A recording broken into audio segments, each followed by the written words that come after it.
Ao vivo, na hora do almoço, a gente recebe o Dr. Divanício Albuquerque, gente, tão bonito, né? O sobrenome do Dr. Divanício, tá há 24 anos em Sumé, a gente fazia as contas aqui faz tempo, que ele é cidadão sumeense, esperando só receber o título, mas esses títulos em atraso vão ser entregues logo logo. O presidente da Câmara já disse que vai entregar. É uma cerimônia, às vezes, simples, mas houve a pandemia, mas tem uns títulos atrasados aí. Mas a gente já considera o Dr. Divanício sumeense. Quem vive em uma cidade de 24 anos já é da terra faz tempo. Bem-vindo mais uma vez aqui ao vivo, Dr. Divanício. O senhor sempre que contribui com a gente aqui na rádio. E mesmo durante a pandemia, nos momentos mais difíceis, esteve com a gente, né? E claro, a saúde mental é tudo. E nesse momento que vivemos pós-pandemia, tem sido um reflexo muito grande, né? A depressão. Uma nova pesquisa saiu da Vigitel, que a depressão supera até mesmo doenças crônicas como a diabetes, né? E quase 12% dos brasileiros hoje têm depressão. E a gente podia falar um pouco sobre isso, né? Esse estudo que foi realizado, inclusive divulgado esse mês. É triste essa estatística e preocupante, né? Bom dia. Bom dia. Exatamente. A depressão e a ansiedade têm crescido assustadoramente na nossa população, inclusive depois dessa pandemia. Na verdade, durante a pandemia aumentou consideravelmente, né? E segundo os dados da Organização Mundial de Saúde, são 300 milhões de pessoas diagnosticadas com depressão severa, né, e persistente no mundo, né? No Brasil, como você informou aí, são cerca de 12 milhões, isso equivale a quase 6% da população que tem depressão profunda, isso sem falar das pessoas que sofrem algum sintoma depressivo, né? Que é um número bem mais assustador. E também o número de ansiedade que está atrelado aos processos depressivos, né? Também é muito alto, né? Então, segundo dados das pesquisas aqui no Brasil, para você ter ideia, são quase 20 milhões de brasileiros diagnosticados com ansiedade grave, né? Com ansiedade severa, né? Isso sem falar os pequenos sintomas de ansiedade que afeta toda a maioria da população, né? E a gente vai exatamente falar desses sintomas, dessa prevenção da ansiedade, como tratar, porque muita gente não quer primeiro admitir a doença, né? Eu acho que o mais difícil da doença mental é você primeiro admitir que está com ela, né? Como combater ou prevenir a ansiedade? Exatamente. A gente primeiro tem que entender que existe uma diferença entre ansiedade e transtornos de ansiedade, né, que envolve os transtornos afetivos, os transtornos de humor. A ansiedade é uma sensação, né, envolve vários sentimentos comuns a todos nós, né, como medo, apreensão, um desconforto, né, uma sensação de perigo iminente. Por exemplo, eu fui convidado para vir aqui hoje, eu já fico com ansiedade, com certeza. O que é que eu devo falar? Não é? Será que eu vou falar bacana, bonito? Será isso já é uma sensação, né? Eu passo por um processozinho de ansiedade. Se eu não tiver esse controle, essa ansiedade pode exagerar ao ponto de, por exemplo, as minhas mãos começarem a suar, na hora de falar, não ficar gaguejando, não conseguir falar o que eu penso que eu deveria falar, não é? Ter diarreia, algum sintoma físico ou psíquico, não é? Então, ansiedade é uma resposta temporária e natural a alguma situação que causa apreensão ou estresse ou algum perigo iminente, né? Entendeu? Então, um sentimento de segurança temporário. Já o transtorno de ansiedade, que é aquela ansiedade severa, persistente, né? É, na verdade, caracterizada como uma doença, né, psíquica, um transtorno que precisa ser tratado. Ele deixa de ser temporário, o transtorno de ansiedade deixa de ser temporário e passa a ser frequente e crônico. Então, a todo tempo, a pessoa em qualquer situação tá sentindo taquicardia, por exemplo, as mãos estão suando. Agitado, né? Agitado, tá com medo excessivo, tá com pânico de alguma coisa, né? Tem preocupação constante com algo. Por exemplo, a questão das finanças, né? Às vezes você ganha o dinheiro no mês, não dá para pagar as contas. E assim, todo mês. Aí você desenvolve uma preocupação constante, portanto, uma ansiedade crônica. Difícil, muitas vezes, de lidar com aquilo. Que aí precisa de um tratamento medicamentoso ou um acompanhamento psicológico, né? Entendeu? Então, preocupação constante, dificuldade para relaxar, dificuldade para se concentrar, né? Perca da memória com facilidade, alterações no sono, dores de cabeça, cansaço fácil, né? Sensação de algo ruim que vai acontecer, né? Que a ansiedade está relacionada com algo que há de vir, né? É como eu falei aqui, eu recebi esse convite para dar essa entrevista, então eu vou dar entrevista, então será como eu fico pensando, né? Como será que vai ser? Será que eu vou dar conta, não é? Mesmo eu sabendo que dou conta, mas vem esse tipo de pensamento que gera um processozinho de ansiedade natural de todo ser humano. Entendeu? Verdade. Então é bom a gente fazer essa distinção. Aí quando a gente, agora a gente abre uma coluna para falar exatamente na depressão do homem, né? A mulher é muito mais fácil identificar, não, eu não tô mal, eu vou pro médico, vou pra psicóloga. O homem tem mais resistência, né? Mesmo a gente identificando sintomas de depressão, de tristeza, eles não têm muito essa abertura para conversar sobre saúde mental. A mulher não pode ser psicóloga, a irmã não pode ser psicóloga do irmão, né? A mãe não pode ser psicóloga do filho.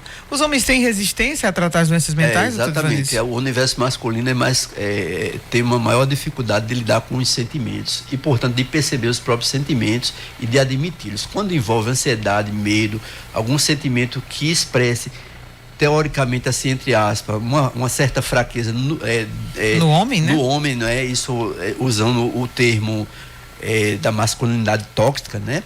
Que sentir medo não é fraqueza, na verdade isso é uma ilusão, é uma ficção, sei lá, não sei o termo que eu uso, mas o homem realmente tem mais dificuldade de lidar com os sentimentos, de perceber os seus e de lidar com os sentimentos do outro, inclusive da mulher. Por isso que muitas vezes existem conflitos nos casamentos por causa disso, né? Porque, tu é muito besta, tu fala demais, não sei o quê, né?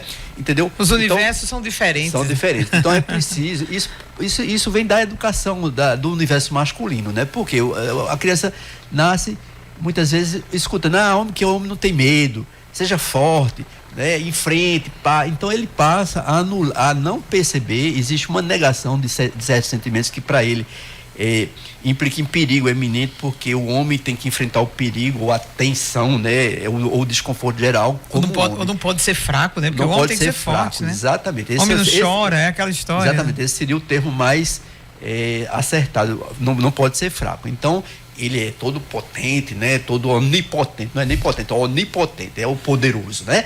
Então, aí o homem sofre muito, porque ele abafa os sentimentos, ele guarda, e aí vem AVC, vem problema do coração, infarto, é muito comum, né? A mulher já é mais assim, conversa com a amiga, conversa com a mãe, fala sobre seus sentimentos, sobre suas preocupações. Engorda. A mulher engorda quando tá com depressão. Então já é diferente. O homem não, ele guarda pra si, e por isso que tanto problema do coração, né? E ainda, gente, quando... E bebida também, sabe? A questão da bebida no universo masculino está relacionado com o afeto reprimido, com as carências afetivas e os traumas afetivos, principalmente, desde criança, entendeu? Quanto mais eu guardo, eu não tenho uma relação boa de percepção com meus sentimentos, então a bebida serve muitas vezes para aliviar essa carga, né? Que eu guardo de tanta preocupação, não é, com a vida, com as dificuldades da vida, as dificuldades econômicas e tudo mais, a dificuldade que o próprio homem tem na relação humana, de conversar sobre sentimento com a mulher, principalmente, né? Às vezes se sente... Eu já ouvi essa semana declarações de jovens falando sobre isso, né? A dificuldade também da relação de pai para filha, né? Assim, não sabe nem tratar. Exatamente. É difícil, às vezes é difícil educar, né? A filha, porque o pai não sabe falar de sentimento, como é que vai falar de sentimento para uma filha, mulher, né? Então, geralmente... É difícil, né? O pessoal tem uma fala aí que o pessoal geralmente diz assim, e eu tenho uma certa veracidade, que diz assim, o homem na família, quando não está ausente, ele está presente de forma grosseira, ou seja, ele não sabe lidar com a questão dos sentimentos, da conversa, ele é bem assim... Tá bom, fique quieto, faça isso, né? Curto e grosso.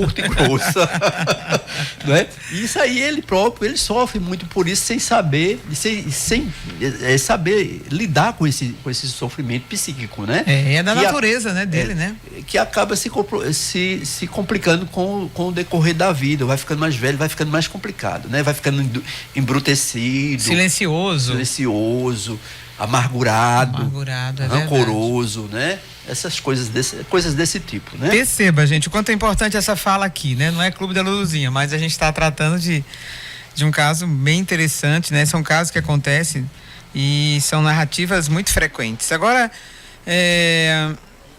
o outro fato também, vamos falar sobre os distúrbios, né, alimentares. Porque também, nesse exagero, é o que eu dizia, as mulheres, quando elas são depressivas, elas comem muito, né, engordam muito, querem descontar na comida, os homens na bebida.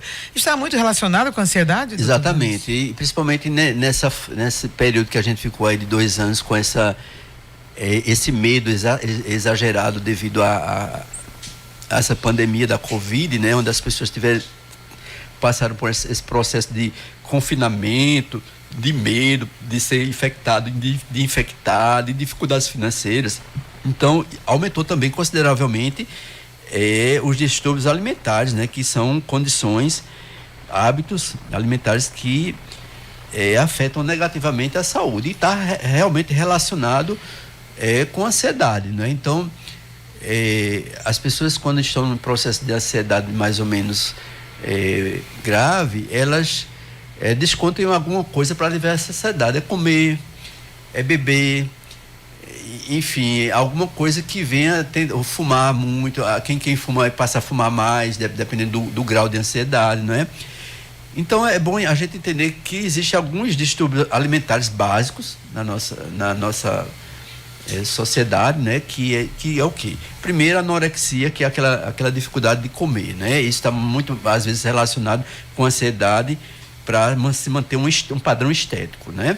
Mas, às vezes, muitas das vezes, a anorexia ou dificuldade de se alimentar, que você emagrece, está muito relacionado com o processo depressivo e ansioso, né? Quem tem depressão desenvolve dificuldade para se alimentar também, assim como a insônia desenvolve a anorexia, né? Temos a bulimia, que é um outro distúrbio alimentar, que é uma compulsão alimentar onde as pessoas comem muito, né? Exageradamente. Tipo olho grande, né? As pessoas falam... sem fome come um monte de coisa. Como se tivesse um vazio que precisa ser preenchido e não preenche, né? E associado à bulimia tem também o transtorno de compulsão alimentar, não é, que tem uma diferençazinha, mas que são parecidos, né? Tem uma diferençazinha. E o transtorno alimentar noturno, tem pessoas que o nível de ansiedade é tão grande que se acorda muitas vezes à noite, aliás, várias vezes durante a noite, para comer algo, né? Ao invés de comer uma fruta ou tomar um copo de leite, aí come mesmo assim um sanduíche. Comida, né? Comida, feijão, inclusive, né? Com arroz, essas coisas, entendeu? Então, são transtornos muito, muito acentuados na nossa sociedade, que está intrinsecamente ligado com os sentimentos que envolvem a ansiedade e que envolve a questão também dos processos depressivos. Também tem processo depressivo que, ao invés da pessoa não comer, né, ela come muito, né? Aí passa a ter obesidade, né? E agrava-se, né? Os casos agravam-se mais ainda. Inclusive, Jaqueline, aqui no Brasil, segundo a Organização Mundial de Saúde, a gente está no topo do país, o país mais ansioso, né? O Brasil, né? Entendeu? Então, o que é que se deve a tanta ansiedade nesse país? Sem várias causas, né? Desde causas genéticas a questão da instabilidade financeira, do corre-corre, do dia a dia, da preocupação com sobreviver, né? Com outro dia. Quer dizer, veja só, gente, como é difícil. Se a ansiedade é definida como uma preocupação no que há de vir, então, se esse mês eu recebo um dinheiro, o meu salário, que não dá para pagar as contas, eu estou preocupado em pagar as contas desse mês, já estou preocupado no mês que vem e no que virá depois. Isso é um processo de ansiedade crônica, isso gera um processo de ansiedade crônica que não para. Aí o sujeito fica de mãos atadas e precisa muitas vezes tomar uma medicação para aliviar esse processo grave de ansiedade, ou então fazer o uso de bebida alcoólica ou algum processo, alguma droga química, né, que vem aliviar um pouco, não resolve a causa, alivia, né? Alivia, né? Por isso, gente, a gente conversando sobre ansiedade, né? E é importante você também quiser fazer alguma pergunta do Dr. Divanício, aí nosso WhatsApp, 83996101413, já tem pergunta pra gente seguir com nosso roteiro, mas a produção tem pergunta já? Já, então vamos lá. O André vai trazer uma pergunta pra gente continuar falando sobre ansiedade, né? Falar sobre depressão, com essa estatística da pesquisa da Vigitel, que trouxe aí um percentual altíssimo, né? De 12% dos brasileiros têm ansiedade. Vamos ouvir. Bom dia, Jaqueline. Bom dia, doutor Divanísio. Eu estou escutando a entrevista de doutor Divanísio. Gostaria de dizer a ele que eu admiro muito o trabalho dele. Eu sou a Polônia aqui do sítio Pau d'Arco. Doutor Divanísio, eu tenho ansiedade. E cada dia eu estou vendo que ela está se agravando mais. Eu tomo remédio para ansiedade. E quase o remédio não está fazendo mais efeito. já é um sinal da depressão? Bom dia, tchau e fique com Deus. Você e Jaqueline. Obrigada, Polônia querida, viu? Deus me proteja. É uma pergunta interessante, doutor, que muita gente está querendo saber. Exatamente, uma pergunta bem comum, né? E importante. Na verdade, se o remédio não está fazendo efeito para aliviar a sua ansiedade, duas coisas você precisa tomar providência. Primeiro, procurar um profissional da área, seja um psiquiatra, para rever a sua medicação, e um profissional da área de psicologia, né, para avaliar a sua situação, o seu momento que você está vivendo. E depois você procurar por si só, olhar para dentro de si e ver quais são as causas que estão te levando a ficar tão ansioso, a não parar essa ansiedade, né? É dificuldade financeira, são dificuldades nas relações, na família, seja o que for. Procurar identificar a causa, que isso é o mais importante possível, a gente saber de onde é que está originando essa ansiedade. E depois, se a ansiedade está aumentando, não tem relação com a depressão, mas pode ter, você está desenvolvendo algum sintoma depressivo diante do seu contexto de dificuldades, vamos dizer assim, não é? Mas a ansiedade não tem nada a ver com depressão, mas pode ser que esteja realmente desenvolvendo algum sintoma depressivo, como falta de energia, desmotivação para fazer as coisas, né? Coisas desse tipo, né? Olha, gente, que coisa importante, porque eu faço terapia já há um bom tempo, né? Desde a pandemia eu precisei, realmente continuo. A minha psicóloga, a doutora Laís, e eu lamento muito, doutor Divanício, muitas vezes que os serviços de saúde não oferecem tantos psicólogos como a gente precisa, né? Vocês não são bem remunerados, a gente sabe disso, uma profissão importantíssima agora, nesse momento que a gente está na pós-pandemia. Infelizmente às vezes não tem vaga, a pessoa paga o psicólogo, não, daqui a 2 meses, daqui a 3 meses, quer dizer, não fazem concurso para psicólogo, uma sobrecarga muito grande. Então, assim, e é um momento difícil, viu? E aí a gente traz aquela pergunta: que importância tem o psicólogo na vida das pessoas? Eu sei que você não vai vender o peixe dele, mas eu tenho minha terapia, sei da importância da minha psicóloga na minha vida, sei quanto eu evoluí como ser humano. Hoje mesmo eu tenho sessão de terapia, mas eu posso pagar particular. E quem as pessoas que não podem pagar, né, doutor Divanício? É muito difícil isso, né? Exatamente. Tem 2 questões básicas aí na sua fala. A primeira, a questão da dificuldade de psicologia no serviço público. Isso é um contexto do Brasil, né? Inclusive o Conselho Federal de Psicologia tem lutado por políticas públicas relacionadas à psicologia na área da educação, por exemplo, ter um psicólogo em cada escola, no serviço público, mais psicólogos na área da saúde, e também lutado pela questão de salarial, né? Não é? Porque realmente o psicólogo ele tem uma carga muito, muito alta no sentido em relação ao psiquiatra, porque a gente trabalha com escuta, né? A gente vai adentrando cada vez mais na história do sujeito, né? Entrando na história do sujeito, tem uma sessão semanal, né? E o psiquiatra é mais relacionado à medicação, né? Que é importante também, mas a psicologia é uma coisa muito mais desgastante, né? E com relação à importância da psicologia, é exatamente isso, né? Porque assim o tratamento, né? Um acompanhamento psicoterapêutico, né? Uma própria psicoterapia implica em você se conhecer, esse né? Olhar para você mesmo, saber lidar com os seus sentimentos, com as suas imperfeições, com as suas dificuldades, e aí melhor se autodescobrir, né? É um processo de autodescoberta, né? Para melhor você caminhar sem adoecer com tanta facilidade, que as pessoas têm adoecido. Isso eu percebo já há muito tempo, as pessoas adoecem com muita facilidade de processos depressivos e ansiosos, porque não se conhece bem, não sabe lidar consigo mesmo, com seus sentimentos, e ter uma melhor qualidade de vida nesse sentido. Então é de uma importância fundamental no sentido de se auto-perceber, de se autoconhecer, né? E melhor se relacionar consigo e com o outro. Olha, gente, que importância, né? Tem mais uma? Pois não. Vamos lá. Vamos ouvir. Não sai, não. Então vamos à nossa por aqui. Bom dia, Jaqueline. Bom dia, doutor. Eu gostaria de saber o significado que está acontecendo comigo. Eu já tomo remédio de ansiedade.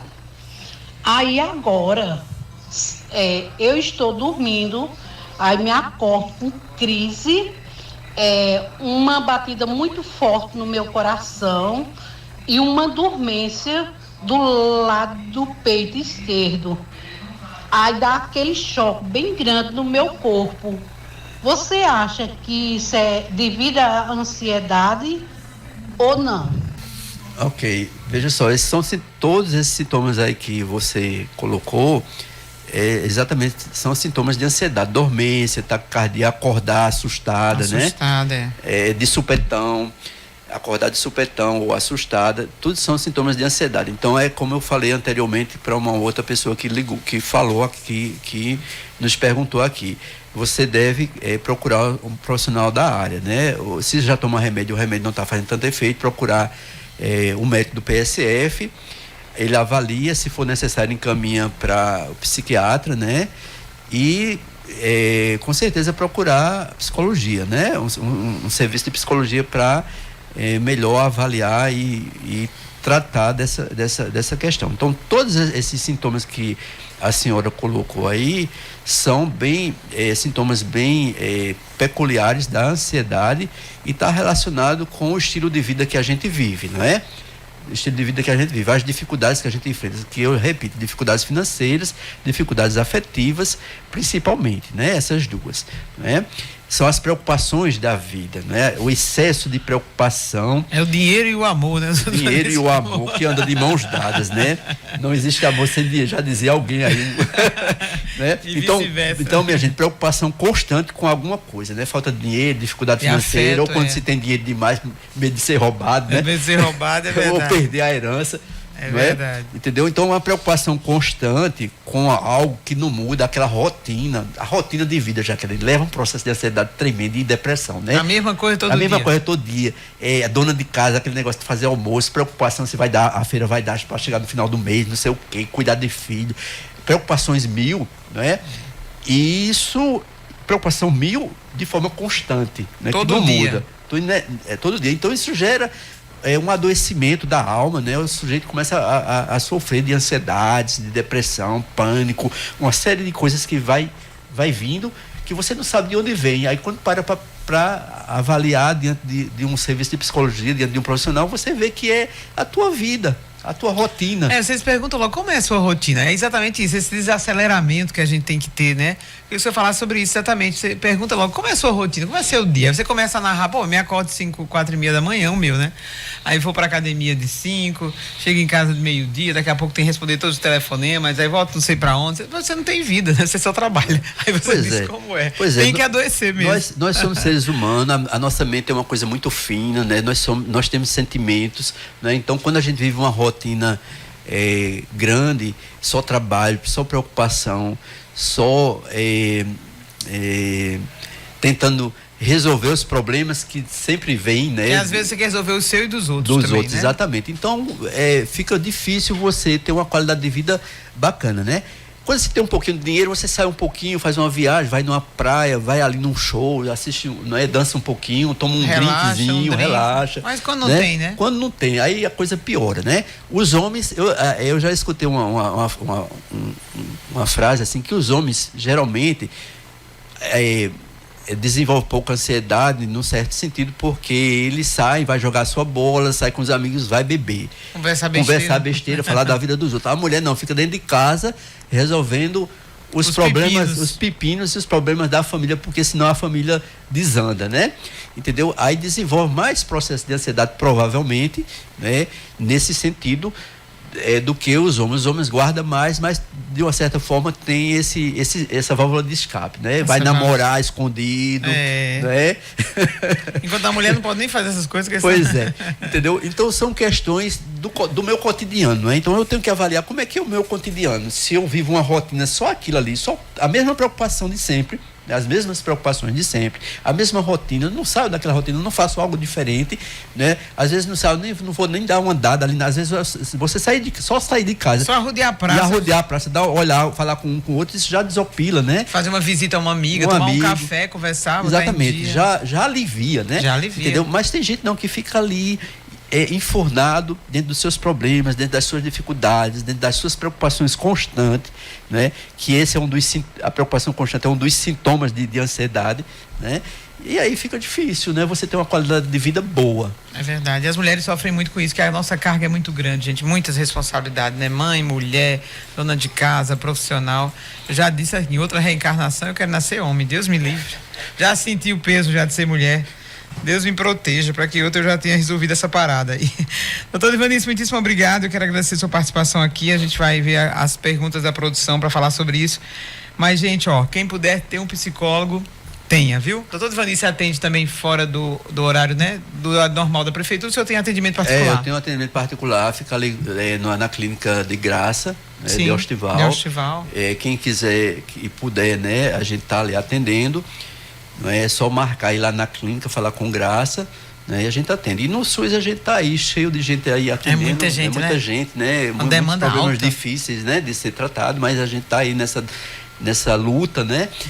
Mas, Jaqueline, eu só queria agradecer o carinho, assim, por essa recepção tão calorosa que você teve aqui comigo, né? Eu fico deverasmente emocionado e grato por Você é uma pessoa do nosso coração, sempre foi. Por esse reconhecimento, né? E eu tô aqui para ajudar e caminhar junto com todos nós, né? Todo mundo. Com certeza, a gente quer melhorar esse mundo. Sozinho a gente não melhora, né? A gente tem que ajudar os outros a melhorar. Quem puder, eu digo sempre, eu já tive há muito tempo, Thomas e mamãe, a senhora vá para a terapia, a senhora não tem mais idade de ficar com esses problemas todos. E eu fui a coisa mais acertada que eu fiz. Eu acho que mesmo que eu tenha alta, eu vou arrumar um problema para ficar de novo com a psicóloga, porque é tão bom. Que eu não quero nem ter alta, de tão bom que é a gente ter alguém para conversar, para dividir, para buscar esse nosso autoconhecimento, a nos enfrentar, gente. Porque nem todo mundo diz aquilo que o psicólogo diz a gente, viu? Preste bem atenção no que eu estou dizendo. É só, ela analisa, olha para você e diz, olha, você está errado aqui, você precisa melhorar aqui, você exagerou aqui, e é muito bom. E a gente vai se corrigindo como ser humano. Isso é muito, muito interessante.